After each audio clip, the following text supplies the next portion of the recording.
प्रणाम जी सुंदर साथ जी। समस्त सुंदर साथ जी के चरणों में कोटानुकोट प्रणाम जी। मेरी आवाज। प्रणाम जी, प्रणाम जी, सभी प्यारे बच्चों को प्रणाम जी, सभी प्यारे अम्मा बुआ सुंदर साथ जी को, सभी भाई एवं बहनों सुंदर साथ जी को प्रणाम जी।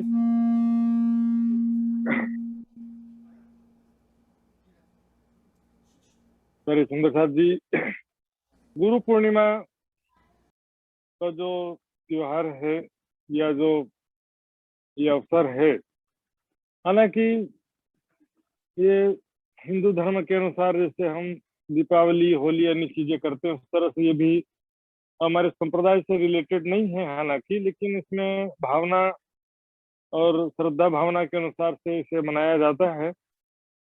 तो जाहिरी कारण व्यास जी का जन्म कहा जाता है, लेकिन इसे सभी लोग अपने अपने गुरु के ही श्रद्धा भावना के रूप में मनाते हैं। सभी धर्म वाले व्यास जी के जन्म के रूप में शायद ही थोड़े बहुत कोई मनाता होगा।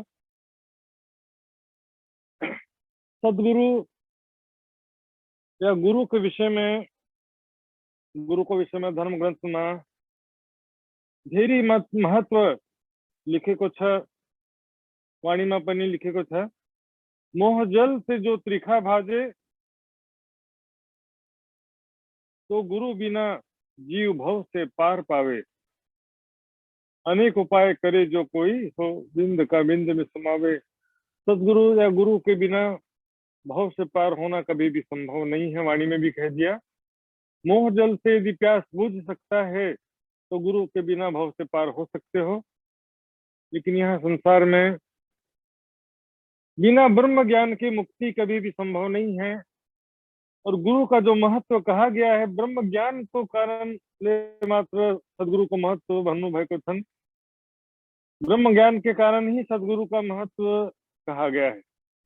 पर आजकल जो संसार में सिस्टम चल गया है कि गुरु की कृपा से, गुरु के आशीर्वाद मात्र से हमरो कल्याण होने छ, कल्याण हो जाएगा मात्र आशीर्वाद से।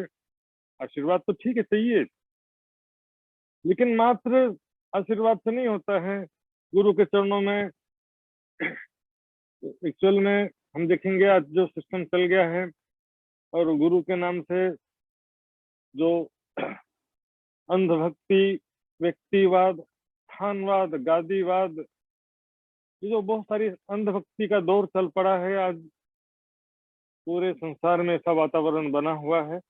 गुरु के नाम से झगड़े भी करने के लिए तैयार रहते हैं, और अपने गुरु के कथनों का या उपदेशों का पालन भले ना भी करते हों, तो भी गुरु के नाम से झगड़ा तो करने को या जाहिरी रूप से उनको गुरु गुरु का उनका जो है जी करने को तैयार होते हैं। जैसे कि बाइबल में ईसा मसीह ने कहा, हे प्रभु कहने मात्र से कोई परमेश्वर के राज्य में प्रवेश नहीं कर सकता है।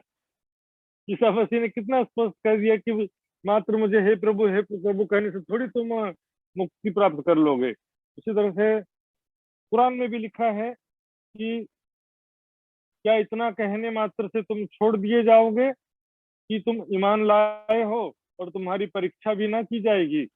मतलब मैंने विश्वास लाया हूँ, श्रद्धा विश्वास रखता हूँ, बोलने मात्र से काम नहीं होता है। इसका कसौटी होता है, जीवन में परीक्षा का जो है होता है। और बिना ज्ञान, विश्वास और प्रेम के परीक्षा में कौन पास हो सकता है। तो सदगुरु का या गुरु गुरु शब्द के आगे सत्य लगाने का मतलब क्या है। सत्य कौन है? एकमात्र पर ब्रह्म ही सत्य। तो सत्य पर ब्रह्म ही सबके गुरु कहे गए हैं। प्रज्ञानम ब्रह्म अर्थात परमात्मा प्रकृष्ट ज्ञान स्वरूप है। ब्रह्मानंदम परम सुखदम केवलम ज्ञान मूर्तिम, अर्थात आनंद स्वरूप पर ब्रह्म ही जो कि ज्ञान के स्वरूप है। और इसी को जो श्लोक के अनुसार जो है ज्ञान पद्धति में जो कहा गया है सतगुरु ब्रह्मानंद है, इसका मतलब यहाँ पर श्यामा जी के विषय में नहीं कहा गया है। आनंद स्वरूप पर ब्रह्म ही इसका अर्थ होता है, जो दूसरी जगह में कहा गया सदगुरु मेरे श्याम जी। राज्य महाराज ही हमारे वास्तव में सदगुरु हैं। सारे संसार के भी वही गुरु हैं, जगत गुरु भी उन्हीं उन्हें ही कहा जाता है। लेकिन इस संसार में जब देवचंद जी के तन में और महराज ठाकुर के तन में आवेश स्वरूप से जो विराजमान हुए, तो उनको भी सदगुरु कहा गया, क्योंकि राज्य के आवेश के होने से। लेकिन ज्ञान का मूल स्रोत राज्य ही है, हमेशा ध्यान रखना चाहिए। और अभी तो छठे दिन की लीला में सुंदर साथ जी किसी एक तन में राज्य की पूर्ण शक्ति नहीं होती है, अनेकों सुंदर साथ के तन से जागनी कार्य कराते हैं। तो छठे दिन की लीला में, जैसे कि आदरणीय नवल किशोर जी ने कहा, मैं पूरी तरह से उनसे सहमत हूँ, ब्रह्मवाणी ही छठे दिन की लीला में ब्रह्मवाणी ही सदगुरु है, और मूल स्वरूप ही सदगुरु है, मूल स्वरूप ही राज्य है। ज्ञान का जो स्रोत है छठी दिन की लीला में, ब्रह्मवाणी ही ज्ञान का स्रोत है। किसी की चर्चा को मात्र सुनने से कोई ज्ञान, पूर्ण ज्ञान नहीं प्राप्त कर सकता। वाणी मंथन, वाणी पूरा ज्ञान का सागर है। वाणी ही छठे दिन की लीला में सदगुरु है। और पांचवें दिन और चौथे दिन की लीला में जो देवचंद जी की बात मैंने कहा, वो भी अस्थायी रूप से होते हैं। जब तक उन तन में शक्ति थी तब तक वो राज्य के स्वरूप थे, और तभी तक वो सदगुरु के भी स्वरूप थे। छठे दिन की लीला में भी तो अनेकों ब्रह्ममुनि के तनों से राज्य महाराज जागनी कार्य करवा रहे हैं अपनी शक्ति दे करके। वो भी, हालांकि संसार में उन्हें भी सदगुरु माना जाता है, लेकिन वास्तविकता ये है कि पूर्ण शक्ति छठे दिन की लीला में किसी एक को नहीं प्राप्त होती है। हम देखेंगे छठे दिन की लीला में अभी तक जो भी हुए हैं, सबके ज्ञान में कुछ ना कुछ कमी रहा है। भले उनसे दुनिया को ज्ञान प्राप्त हुआ होगा, लेकिन ज्ञान में पूर्णता किसी में भी नहीं था। और छठे दिन की लीला में सभी सुंदर साथ के तनों से राज्य महाराज कार्य लेते हैं, सेवा कार्य, जागनी कार्य करवाते हैं। एक समय में अनेकों सुंदर साथ के तन से शक्ति देकर कार्य करवाते हैं।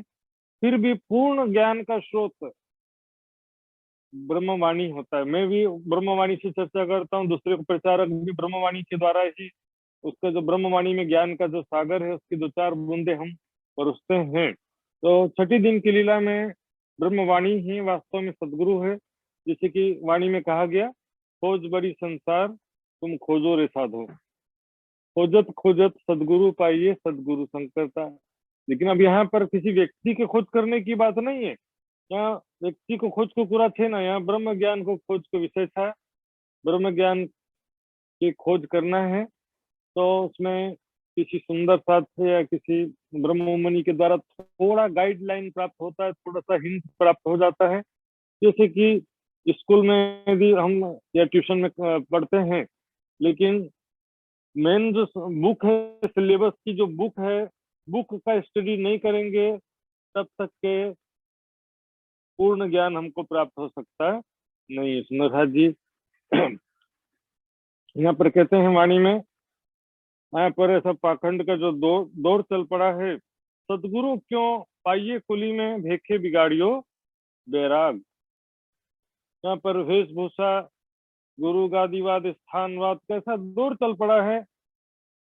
यहाँ किसी स्थान का नाम जुड़ जाता है तो बहुत बड़े विद्वान हो जाते हैं, किसी स्थान का नाम नहीं है तो लोग उसका वैल्यू समझते नहीं। मान लो जैसे कोई भाजपा पार्टी का नेता हो तो बोले भाजपा का नेता है, लेकिन निर्दलीय है तो उसका कोई वैल्यू नहीं रहेगा। ऐसा संसार का स्थिति हो जाता है। तो इसमें स्थानवाद का भी बहुत ज्यादा प्रचलन है, व्यक्तिवाद, गादीवाद, गुरुवाद, सब चीजों में थोड़ा अंदर, और एक ट्रस्टीवाद भी है।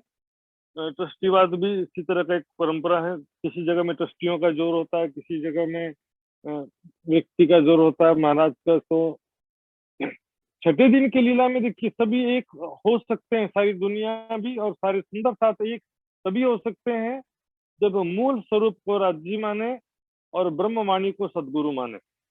तो क्या होगा, मेरे गुरु ने तो ऐसा कहा और तुम्हारी गुरु ने ऐसा कहा, ऐसा क्यों कहा और वैसा क्यों कहा। अरे कोई कैसा भी कहे, लेकिन ब्रह्मवाणी तो एक ही है। तो ब्रह्मवाणी में जो कहा है वो मेरे लिए भी मान्य है, आपके लिए और सबके लिए वही मान्य है। तो ब्रह्मवाणी को पकड़ेंगे और एक मूल स्वरूप राज्य को देखेंगे तो सारी दुनिया एक हो सकती है, और कोई तरीका नहीं है इसमें। साथ ही इसमें गुरु पूर्णिमा में एक कृतज्ञता और आभार की अभिव्यक्ति भी हम करते हैं कि हमारे जीवन में जिनके द्वारा हमको ज्ञान प्राप्त हुआ है, जिनके भी द्वारा, वो एक व्यक्ति नहीं, अनेकों सुंदर साथ के द्वारा ज्ञान प्राप्त हो जाता है। आप देखेंगे आसपास के अन्य सुंदर साथ हैं, कई प्रचारक हैं, कई सामान्य सुंदर साथ हैं, किसी के द्वारा भी आपको ज्ञान प्राप्त हुआ है, और माता पिता के द्वारा भी ज्ञान प्राप्त हुआ है, होगा, अवश्य हुआ है, जैसे कि अभी आदरणीय श्री दिलीप जी ने बताया भी। तो इस तरह से ज्ञान के अनेकों माध्यम जो भी हुए हैं, उन सब के प्रति आभार, हमारे दिल में कृतज्ञता की भावना होनी चाहिए, आभार होने की भावना होनी चाहिए। तो दिलीप जी महाराज जी ने बहुत सारे विद्वानों का नाम बताया कि मैं भी बताने जाऊंगा तो उसमें बहुत सारे नाम मेरे उसमें भी आते हैं, तो सभी के जीवन में आते हैं, उन सब के प्रति आभार तो व्यक्त करते ही हैं। लेकिन इस विषय में मैं एक बात स्पष्ट रूप से कहना चाहूंगा, यहाँ के शरीरों के प्रति मोह लगाना बिल्कुल उचित नहीं है, वाणी के अनुसार उचित नहीं है। आप अपने सदगुरु से या किसी सुंदर साथ से आपको बहुत प्यार है, उस प्यार को आपको डाइवर्ट कर देना मूल स्वरूप के प्रति, है ना। जैसे मान लो मेरा स्नेह है सरकार श्री के प्रति, मैं बहुत आभार व्यक्त मानता हूँ, उनकी बहुत कृतज्ञता की भावना रखता हूँ, लेकिन अब परम धाम में तो सरकार श्री नहीं मिलेंगे ना। तो परम धाम में जो मूल स्वरूप राज्य है, सरकार श्री के रूप में भी या उनके तन के माध्यम से भी राज्य ने ही कृपा किया है, ऐसा मानते हुए वो जो प्यार है वो मैं राज्य के प्रति डाइवर्ट कर देता हूँ। यानी कि दो करेक्टर अलग अलग खड़ा नहीं करने का, एक नया करेक्टर खड़ा कर देंगे तो फिर मूल स्वरूप का वो अलग हो जाएगा। इसी तरह से यहाँ की जो सुंदर साथ हैं उनकी सेवा करना है, लेकिन प्यार मूल मिलावे में जो या परम धाम में जो 12,000 सखियां हैं वो हमारा परिवार है, प्यार वहां पर करना है, यहाँ पर नहीं। यहाँ के सुंदर साथ भी एक न एक दिन बिछड़ जाएंगे आपस में, और यहाँ पे जो सदगुरु है वो भी परम धाम में मिलने वाले नहीं, जो गुरु कहलाते हैं या सदगुरु कहलाते हैं वो भी परम धाम में मिलने वाले नहीं है। तो परम धाम में जो मिलेगा कौन? श्याम श्यामा जी साथ जी, this is our divine family, this are our divine family. वहां पर जो सुंदर साथ है उससे दिल लगाना है, उनसे प्यार करना है, यहाँ के सुंदर साथ से सेवा करना है। यहाँ पर सेवा ही प्रेम है, और परम धाम में प्रेम ही सेवा है, वहां पर अलग से सेवा नहीं करना पड़ता है। यहाँ पर मुख से मीठी मीठी बातें करने से तो उसका होता नहीं है, प्रेम पूर्वक श्रद्धा पूर्वक सेवा करना ही यहाँ पर, सुंदर साथ के हित की भावना रखना ही यहाँ पर प्रेम है। मूल स्वरूप सदगुरु के प्रति जो प्रेम है, आभार है, जो पानी में कहा सोहबत मेहर देवी ही, और दूसरी जगह का सारी शोभा खुदा के लिए है, कुरान में जैसा कहा है, तो सारी शोभा राज्य के लिए है। मेरे माध्यम से आपकी सेवा करवा रहे हैं, या आपके माध्यम से मेरी सेवा करवा रहे हैं, या एक दूसरे की सेवा करवा रहे हैं, एक दूसरे के माध्यम से एक दूसरे को ज्ञान प्राप्त हो रहा है, एक दूसरे के माध्यम किसी भी तरह का सेवा हो रहा है, तो सब करने वाले राज्य महाराज ही इन सबके पीछे, मेरे माध्यम से कराने वाले भी राज्य, आपके माध्यम से कराने वाले भी राज्य हैं। तो उसमें सारा प्यार राज्य के प्रति जाना चाहिए, सारी शोभा उस खुदा के लिए जो जिमी आसमान का मालिक है। तो वो परमात्मा राज्य महाराज ही करत करावत तुम, कहत कहलावत तुम, हुआ है होसी तुमसे फल खुदाई इलम। तो सुंदर हाजी ये सब गुरु पूर्णिमा के अवसर जो भी है, लेकिन यहाँ पे हम अपने अपने जिनके भी माध्यम से हमारे आध्यात्मिक विकास में सहायता मिली है, उन सब के प्रति आभार व्यक्त करना चाहिए। और ऐसा नहीं है, और सभी सुंदर साथ को एक दूसरे के प्रति भी, एक दूसरे के माध्यम से भी काफी ज्ञान और एक दूसरे के माध्यम से काफी सेवा भी प्राप्त हुआ रहता है। और ऐसा मैं अभी नाम यदि गिनाने जाऊंगा तो हो सकता है बहुत सारे नाम हो जाएं, और कईयों का नाम मैं नहीं बता पाऊंगा, इस समय भूल भी जाऊं, ऐसा भी हो सकता है। तो इसलिए ये दिल की बातें हैं, मैं अपने दिल से उन सबके प्रति आभार व्यक्त करता हूँ।